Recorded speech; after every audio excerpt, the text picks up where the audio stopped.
Have you ever wondered about the strange behaviors and ideas of one of Europe's most important royal families, the Habsburgs? Their story begins in the 11th century when they first started to rule in Europe. The Habsburg name originated from a fortress built around the 1020s on the territory of what is now Switzerland. The first king from this lineage, Rudolf of Habsburg, ascended to the throne of Germany in 1273. Fast forward to 1438, the Habsburgs took their power a notch higher when they claimed the throne of the Holy Roman Empire, a position they held onto until 1740. The Habsburgs weren't just content with ruling Germany and the Holy Roman Empire. Their thirst for power saw them extend their rule over a host of other countries. From Croatia to Ireland, the Kingdom of Bohemia to England, France, Russia, Poland, Hungary, Portugal, Spain, the Netherlands, and many more, the Habsburgs sat on thrones across Europe. They created a royal blood empire, a hermetic reality based solely on Habsburg lineage, an empire they believed to be perfect. However, as we delve deeper into their history, it becomes clear that this belief in perfection was merely a facade. Behind the grandeur and the power, the Habsburg family history was riddled with strange behaviors, weird ideas, and a fair share of shameful episodes. The Habsburgs, like many other royal families, had their skeletons, and these skeletons were not content to stay hidden in the family closet. Let's delve into the life of Joanna of Castile, whose marriage to Philip the Handsome led the Habsburgs to the throne of Spain. Joanna, often known as Joanna the Mad, was a woman of remarkable intelligence and sensitivity. Her mind was as quick as a whip and her heart as tender as a poet's.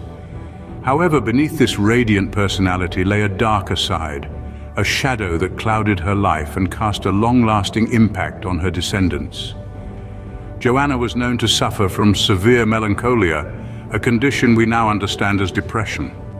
Some historians even suggest that she may have had schizophrenia, a theory that is supported by accounts of her unusual behavior and extreme emotional responses. Yet it was not only her intelligence and sensitivity that marked her as different.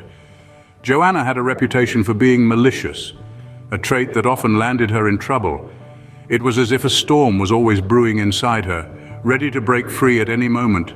The storm reached its peak when tragedy struck, the death of her beloved husband, Philip the Handsome. Joanna was devastated. Her grief was so profound that she refused to accept Philip's death. She would not let him be buried, carrying his embalmed body with her wherever she went, sleeping with it at night. It was a heart-rending sight, a woman clinging onto her deceased husband, unable to let go. Her depression deepened, engulfing her like a dark cloud. There was no pulling her back from the precipice. Joanna spent the rest of her life in a castle near Philip's grave, a prisoner of her own mind. It was a life of solitude and despair, a far cry from the joy and vibrance of her earlier years. Some say she never fully comprehended that Philip was gone, a testament to the depth of her mental anguish. Joanna's life, marked by her mental instability, was the start of a pattern of mental illness in the Habsburg family. The legacy of Joanna of Castile was a tragic tale of love, loss, and mental illness, a story that would echo through the corridors of time, forever imprinted on the pages of Habsburg history. Charles V, King of Spain and Holy Emperor, is another Habsburg with a strange story. This Habsburg monarch held an unusual obsession, not with life, but with death and the spectacle of his own funeral.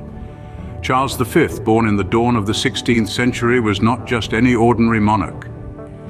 He ruled over an empire on which the sun never set, and yet his focus was not on expanding his territories or amassing wealth. Instead, Charles V was consumed by thoughts of his own mortality. His fascination with death was so profound that it seeped into his everyday life and dictated the course of his reign. Imagine a king sitting on his throne, not plotting wars or planning feasts, but meticulously sketching the details of his own funeral. Charles V wanted his funeral to be an event like no other, a grand celebration of his life and death. From the type of candles to be used, to the hymns to be sung, Charles planned it all, leaving no detail to chance. He even went as far as to specify the place where he wanted to be buried in his last will, a request that was nothing short of extraordinary. But Charles V's fascination with his own death didn't end with just planning his funeral. As his life gradually began to ebb away, he decided to have a final rehearsal of his own funeral. Cloaked in his funeral shroud, he laid amidst monks holding black candles as they held a mass praying for his soul's salvation. Charles participated in this eerie ceremony, playing the part of the deceased, even as he still clung to life. Following this macabre ceremony, Charles V ate lunch, seemingly unperturbed by the grim spectacle he had just participated in. However, it was a sunny day, and the heat took a toll on his already frail health. He suffered a stroke and soon after breathed his last. Charles V, a man so focused on death, left behind a legacy of eccentricity in the Habsburg family. His morbid fascination and bizarre rituals added another chapter to the strange and compelling history of the Habsburgs. The Habsburg family, despite their wealth and power, couldn't escape their unusual behaviors and ideas. As the generations passed, the eccentricities, once viewed as quirks of the rich and powerful, started to take a more sinister form: mental illness. It began to spread through the family like a shadow, tainting their legacy with its dark touch. The Habsburgs had been ruling in Europe since the 11th century, a testament to their strength and resilience.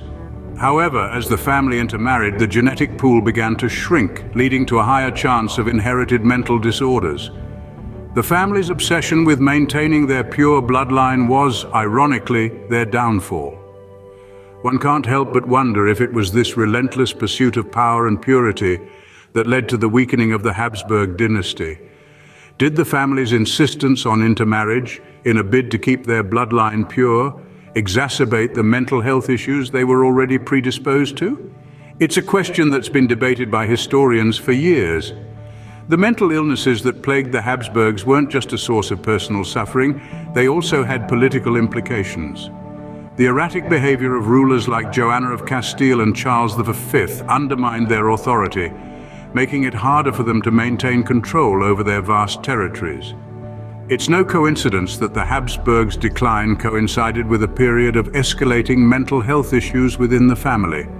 As the Habsburgs' power waned, their territories began to break away. The mighty empire that had once spread across Europe began to crumble, and the Habsburgs found themselves unable to stop it. The once formidable dynasty was reduced to a shadow of its former self, their legacy tainted by the mental illnesses that had plagued them. The Habsburg family's fall from power serves as a stark reminder that wealth and power do not equate to happiness or sanity. Despite their lofty status and immense wealth, the Habsburgs were not immune to the struggles of mental illness. Their story is a poignant reminder that no one, no matter how powerful, is invincible. The Habsburg family, rulers of many, were themselves ruled by their strange behaviors and ideas. Their story is a labyrinth of power and mental illness, of grandeur and eccentricities. They rose to prominence in the 11th century, starting with Rudolf of Habsburg, who became the King of Germany in 1273. From there, the Habsburgs extended their influence across Europe, reaching the heights of power when they claimed the throne of the Holy Roman Empire in 1438. They held on to it until 1740, a testament to their political prowess and resilience. Their reign, however, was not without its peculiarities. Joanna of Castile, through her marriage, brought the Habsburgs the throne of Spain. But her life was marred by strange behaviors and possible mental illness. This intelligent, sensitive woman was known for her abnormal actions, such as refusing to bury her deceased husband and living in denial of his death. It is believed her mental instability was inherited from her mother's family, casting a dark shadow on the Habsburg lineage. Then there was Charles V, the King of Spain and Holy Emperor, whose life was dictated by his obsession with death. He was a man who spent his days planning his own funeral, even going to the lengths of staging a rehearsal in which he laid in his funeral shroud surrounded by monks. His fascination with death was so profound that it dictated the very circumstances of his own demise. The Habsburg family's rule was not only marked by their political achievements, but also by their strange behaviors and ideas. Despite their royal status and immense wealth, they were not immune to the effects of mental illness. Their story serves as a stark reminder that power and wealth do not shield one from personal struggles and internal demons. In the end, the Habsburg family serves as a fascinating study of how power, wealth, and mental illness can intertwine in the most unexpected ways.